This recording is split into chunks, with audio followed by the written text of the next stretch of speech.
and he says to me, you know, Scylla, and I go, what?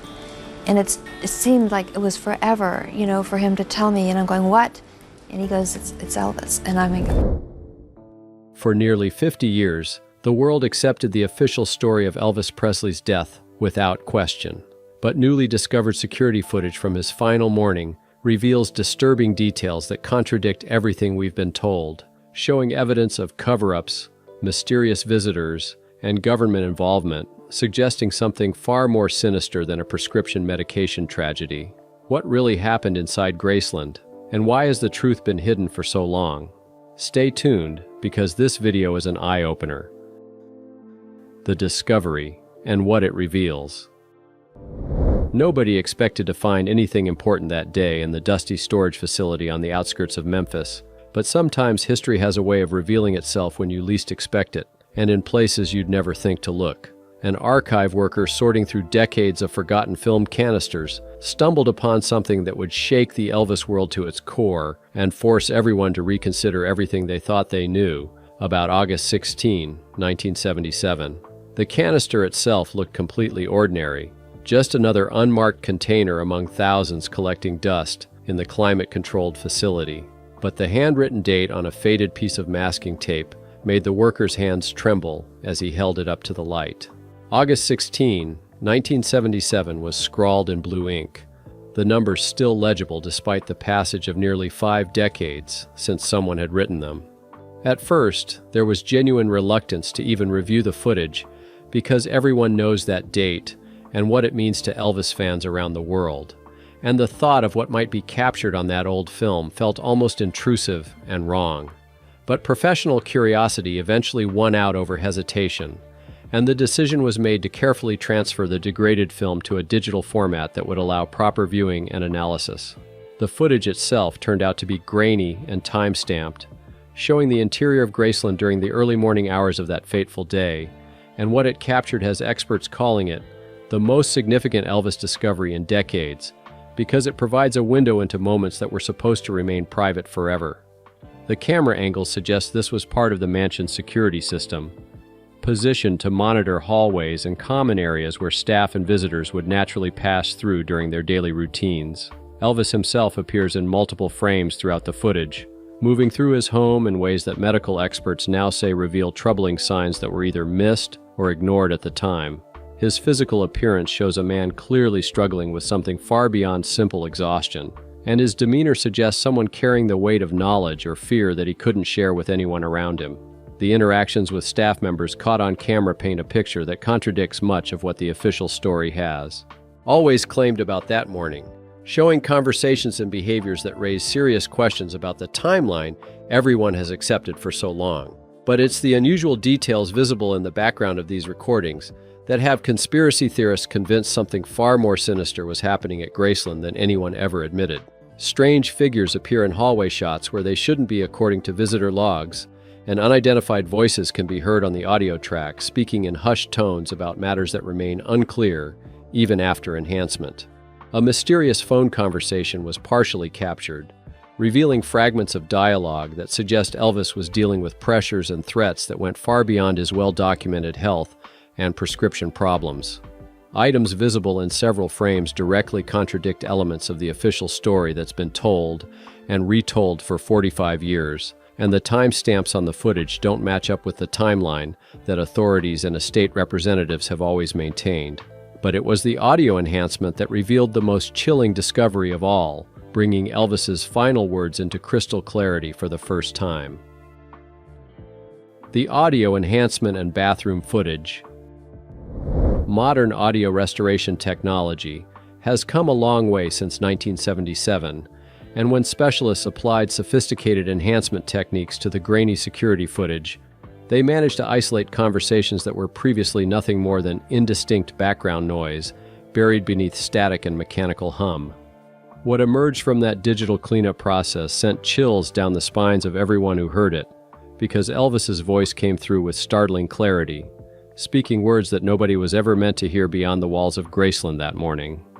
The previously inaudible conversation suddenly became crystal clear after dozens of hours of painstaking audio work, revealing Elvis speaking in a tone that can only be described as urgent and deeply troubled to someone whose identity still remains a subject of intense debate among investigators. His exact words in those final hours suggest a man who knew something terrible was about to happen, though whether he understood the full scope of the danger he faced remains an open question that may never be fully answered. The cryptic warning he gave carries implications that terrify those who knew him best, because it suggests Elvis had become aware of threats against him and was trying to document or communicate information to someone he trusted before it was too late. These weren't the rambling words of someone suffering from prescription confusion, as the official narrative has always suggested, but rather the calculated statements of a man trying to leave behind a record of truth in case something happened to silence him permanently. What makes the bathroom footage even more disturbing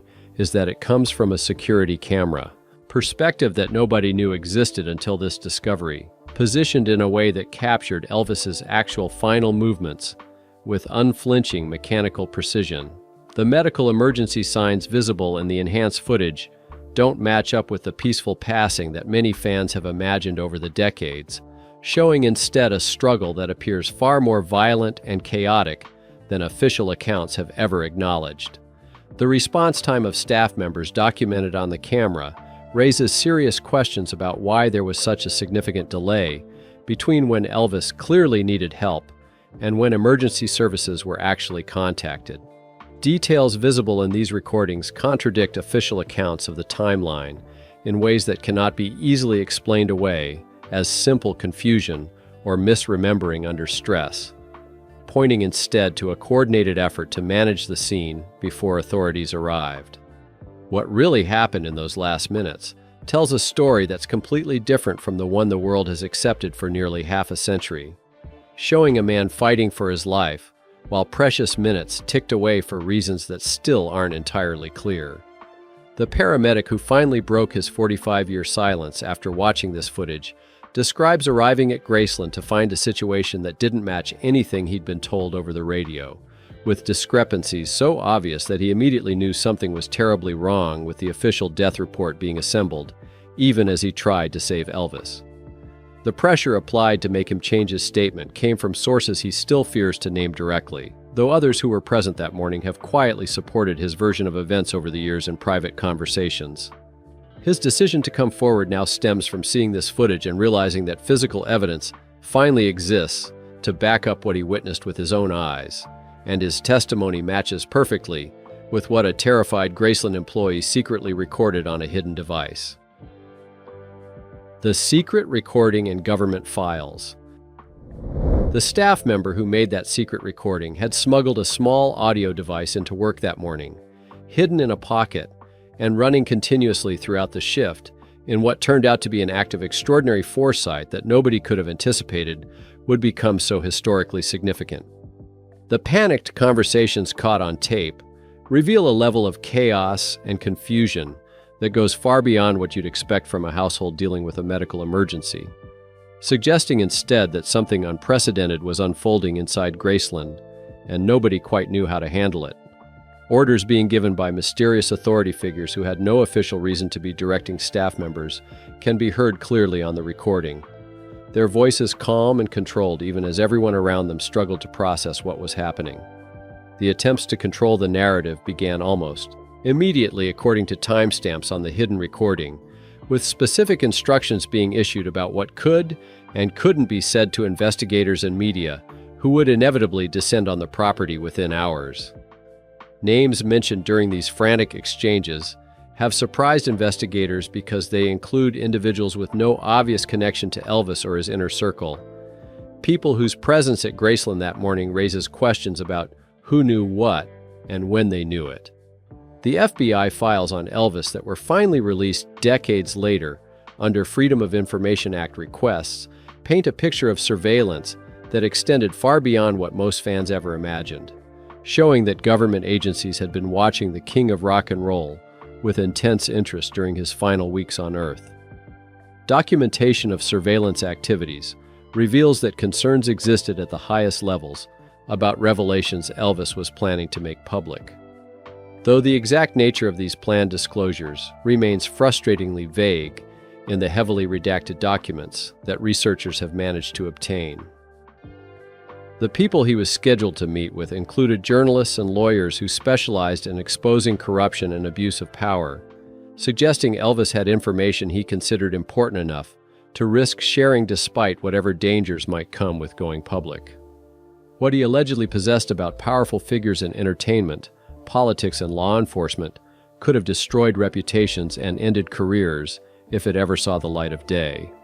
which explains why authorities were watching him so closely in those final months. Dr. Nick's final interview, conducted just weeks before his own death, provided confirmation of suspicions that many had harbored for years, but could never prove without insider testimony from someone who was actually in the room when critical decisions were being made. The things he was never allowed to say publicly included details about pressure from powerful figures who wanted Elvis medicated and compliant rather than alert, and potentially dangerous to their interests. His admission about the real cause of death contradicts the prescription medication narrative that has dominated public understanding for 45 years, pointing instead to a more complex and sinister explanation that involves multiple parties with motives to see Elvis silenced permanently. The regrets and guilt that consumed him during his final days centered on his role in keeping Elvis sedated and manageable when he should have been protecting his patients' health and well-being above all other considerations. Figure seen entering Graceland at 6 a.m. on security footage has been identified through enhancement technology as someone connected to pharmaceutical companies that supplied medications to Elvis, and this person's previous encounters with the singer had always ended in increased prescriptions and decreased awareness of his surroundings, according to those who witnessed their interactions. The safe contents and Lisa Marie's testimony. The safe that sat undisturbed in Elvis's private quarters for years after his death finally yielded its secrets when an estate executor gained access during routine inventory procedures, and what emerged from that locked metal box painted a picture of a man who understood he was in danger and was desperately trying to leave behind evidence that would tell the true story if something happened to him. Documents Elvis kept hidden from everyone, including his closest confidants, revealed a methodical investigation he'd been conducting into people and organizations that he believed posed a direct threat to his life and career. Names and dates recorded in his distinctive handwriting filled pages of a personal journal that detailed meetings, phone calls, and incidents that had alarmed him enough to document, with the kind of detail that suggests he knew this information might someday need to stand as evidence. Threats he had received weren't just vague warnings or paranoid imaginings according to these papers, but rather specific and detailed messages that named consequences if he continued down certain paths or made certain information public. His own investigation notes showed a man who was far more alert and aware than the medicationed and confused figure that official narratives have always portrayed. Someone who was actively gathering evidence and building a case against powerful people who he believed were manipulating him and plotting against him. The reasons he feared for his life in those final weeks become abundantly clear when reading through documents that describe surveillance he'd noticed, conversations he'd overheard, and warnings he'd received from sources he considered credible and trustworthy. Lisa Marie's final interview, recorded just months before her own unexpected death, provided heartbreaking confirmation of details that her father had confided to her during their last conversations together. Memories she carried silently for decades, because speaking openly about them never felt safe. The childhood recollections she shared about that terrible morning included sensory details that only someone who was actually present could know, describing sounds and sights and the general atmosphere of fear that permeated Graceland in those final hours. What her father told her in his final days suggested he knew time was running out and wanted to make sure someone in his family understood the truth about the dangers he faced and the people who wished him harm. Secrets she kept out of fear for her own safety and the safety of her children weighed heavily on her throughout her life, creating a burden that friends say contributed to struggles she faced in later years. Her own suspicions about his death that she never shared publicly align perfectly with evidence that has emerged from the newly discovered footage and documents, suggesting that Lisa Marie knew far more than she ever felt comfortable revealing. The Graceland security system evidence that has surfaced shows multiple cameras captured events throughout that day, but footage that mysteriously disappeared from archives included the most crucial hours when Elvis's condition deteriorated and critical decisions were being made about how to handle the situation.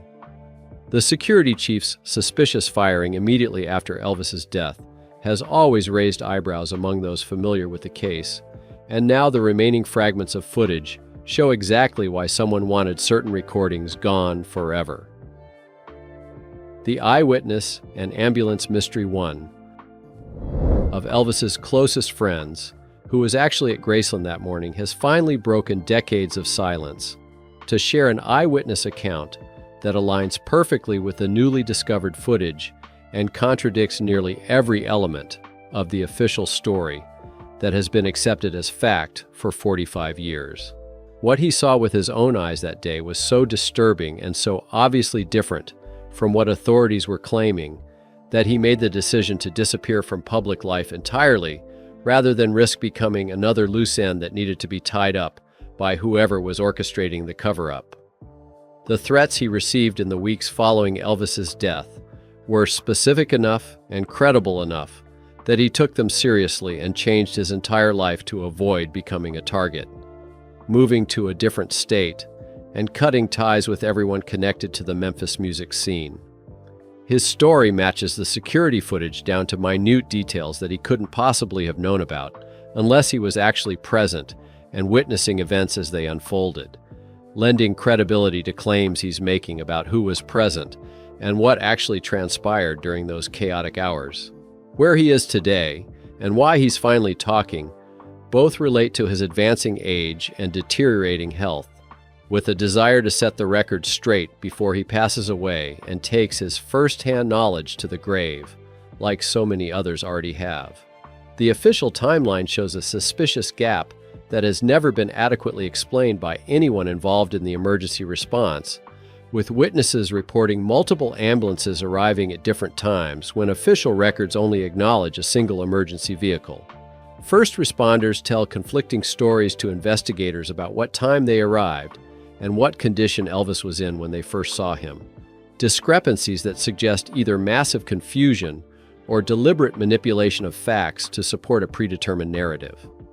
Radio dispatches that were recorded and archived don't match official records about when the emergency call came in and what information was provided to paramedics before they arrived at the scene.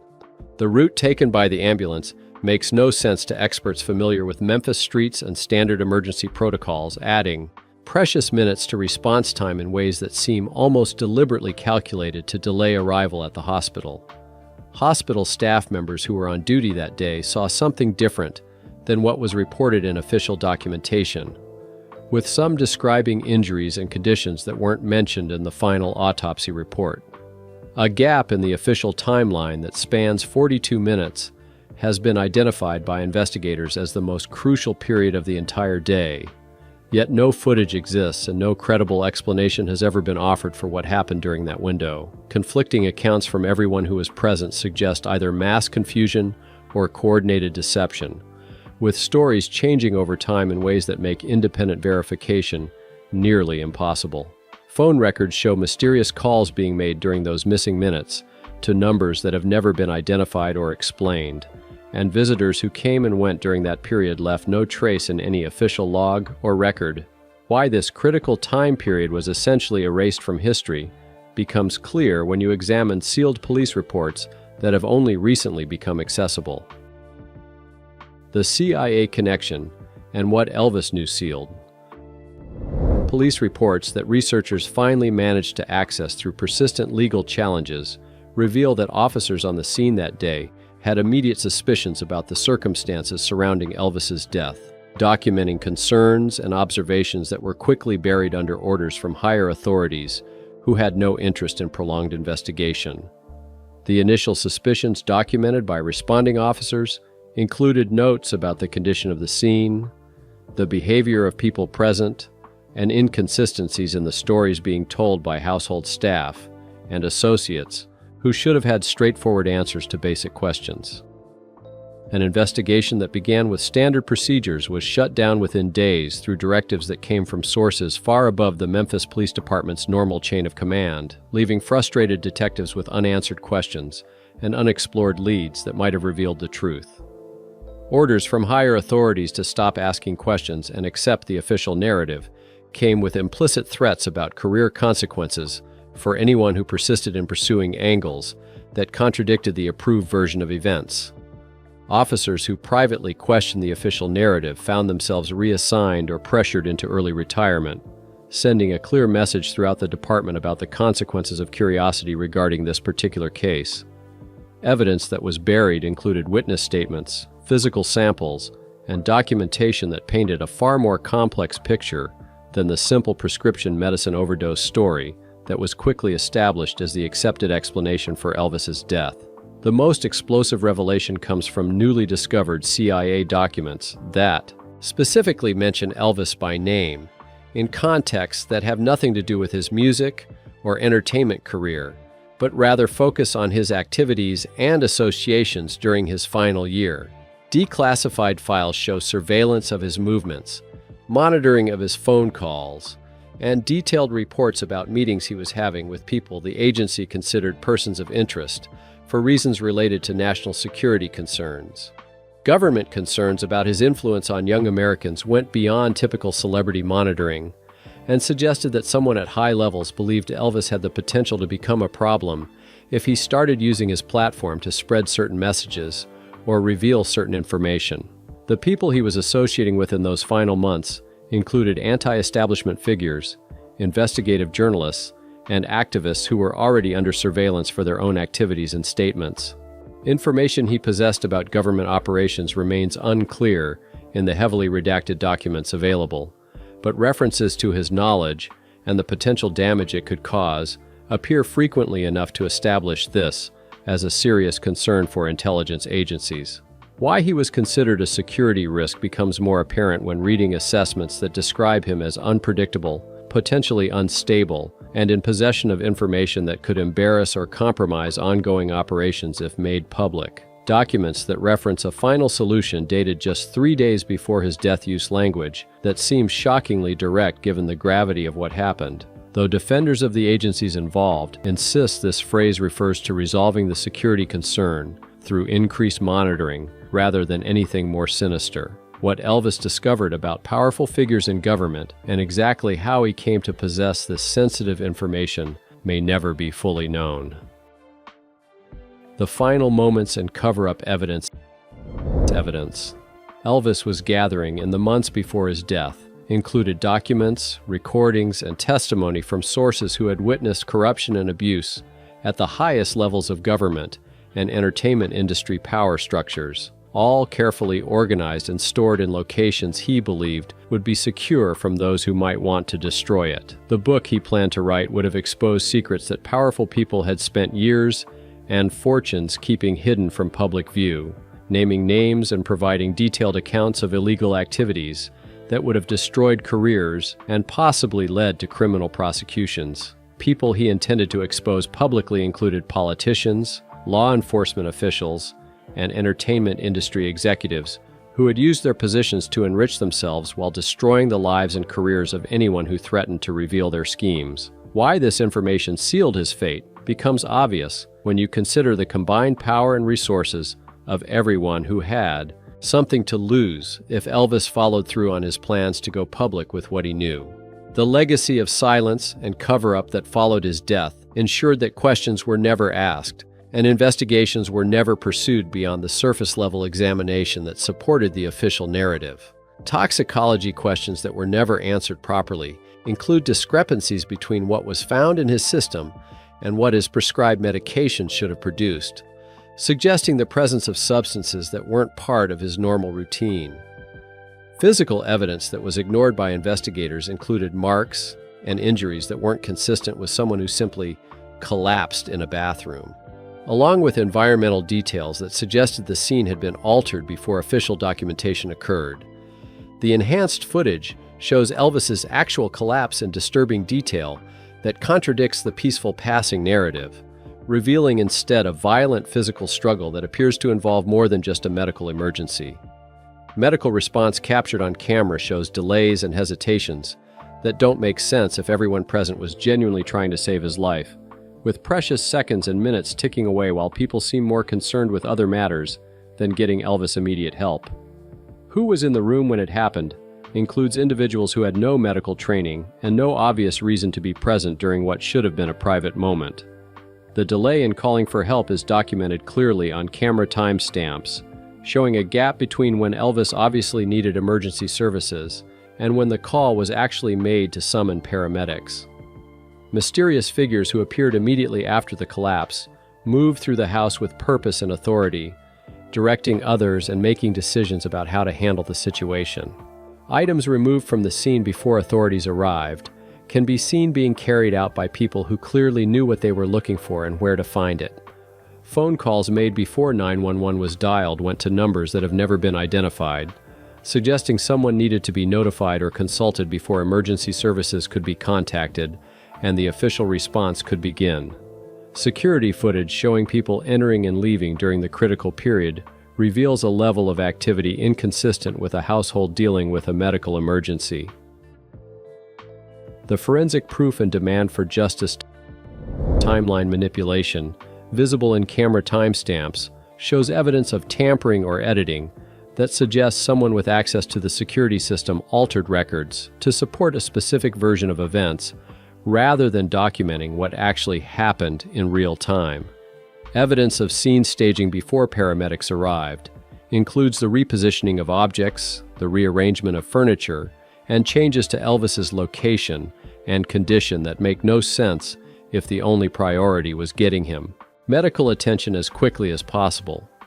Objects moved and positioned differently between camera angles and timestamps indicate deliberate staging designed to create a specific impression for investigators and medical personnel who would soon arrive. Clothing changed on Elvis before his official discovery raises disturbing questions about who would take time to dress or redress a man in medical crisis, unless there were reasons to hide or obscure something about his actual condition when the emergency began. Multiple people present who were never interviewed by police or questioned about their knowledge of events managed to slip away before official investigation began, with their identities and roles that day remaining mysteries that were never pursued. Conversations captured on enhanced audio about the story everyone needed to tell demonstrate clear coordination of the official narrative, with specific details being agreed upon and rehearsed before authorities arrived to take statements. Pressure applied to staff members immediately after Elvis's death came in forms both subtle and direct, with employment security and personal safety both used as leverage to ensure cooperation and silence. Threats documented in aftermath recordings include explicit warnings about the consequences of talking to media or investigators about anything that contradicted the approved version of events. Estate executor involvement in the cover-up becomes apparent when examining financial transactions and legal maneuvers that occurred in the days and weeks following the death, actions that seem designed to limit access and control information.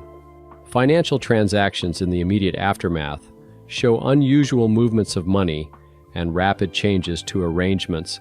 that had been stable for years, suggesting preparations for anticipated scrutiny or legal challenges. People who benefited from Elvis's death financially include individuals whose fortunes improved dramatically once he was no longer around to control his own affairs or make decisions about his business interests. Insurance policies and their suspicious timing raise questions about who knew what and when, with coverage amounts and beneficiary designations that seem to anticipate rather than simply protect against the possibility of premature death.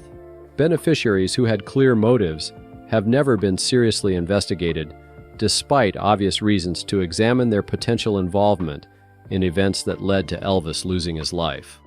Forensic experts applying modern technology to the original footage have identified signs of foul play that were invisible to investigators using 1970s methods and equipment,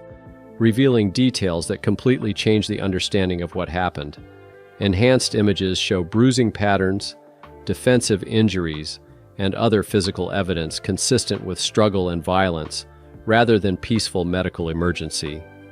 toxicology evidence examined with current knowledge and testing capabilities doesn't support the prescription medication overdose explanation that has been accepted for decades, pointing instead towards substances and combinations that suggest deliberate poisoning. If you enjoyed this video, like and subscribe, and also click the next video shown on your screen.